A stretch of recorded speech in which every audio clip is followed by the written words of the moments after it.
తిరుమలలో సాలగట్ల బ్రహ్మోత్సవాలు వైభవంగా జరుగుతున్నాయి. దానికి సంబంధించిన బ్రేకింగ్ న్యూస్ చూస్తున్నాం. 6వ రోజు బ్రహ్మోత్సవాల్లో భాగంగా హనుమంత వాహనంపై దర్శనమిచ్చారు స్వామివారు. శ్రీరాముని అవతారంలో ధనస్సు బాణం ధరించి తన భక్తుడైన హనుమంతుడిపై తిరుమాడ వీధుల్లో ఊరేగుతున్నారు శ్రీ మలయప్ప స్వామి.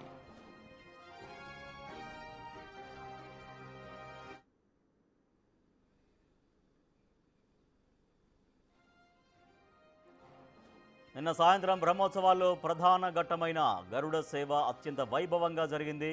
తన ప్రియ వాహనమైన గరుత్మంతుడిపై తిరుమాడ వీధుల్లో విహరించిన శ్రీ మలయప్ప స్వామి వారిని దర్శించుకునేందుకు లక్షలాదిగా భక్తులు తరలివచ్చారు.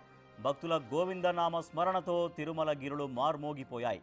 సాయంత్రం 6:30 ప్రారంభమైన ఈ అపురూప ఘట్టాన్ని వీక్షించిన భక్తులు భక్తి పారవశ్యంతో పులకించిపోయారు. మాడ వీధుల గ్యాలరీల్లోకి దాదాపు 2 లక్షల మందికి పైగా భక్తులు వచ్చినట్లు తెలిపారు అధికారులు.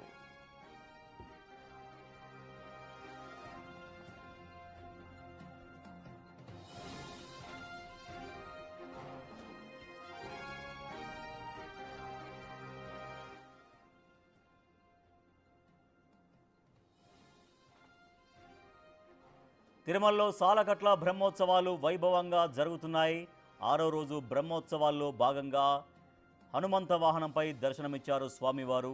శ్రీరాముడి అవతారంలో ధనస్సు బాణం ధరించి తన భక్తుడైన హనుమంతునిపై తిరుమాడ వీధుల్లో ఊరేగుతున్నారు శ్రీ మలయప్ప స్వామి. నిన్న సాయంత్రం బ్రహ్మోత్సవాల్లో ప్రధాన ఘట్టమైన గరుడ సేవ అత్యంత వైభవంగా జరిగింది.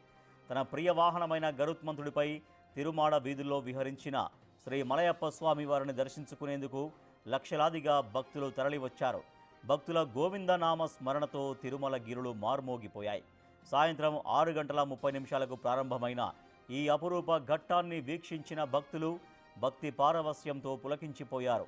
మాడవీధుల గ్యాలరీల్లోకి దాదాపు 2 లక్షల మందికి పైగా భక్తులు వచ్చినట్లు తెలిపారు అధికారులు.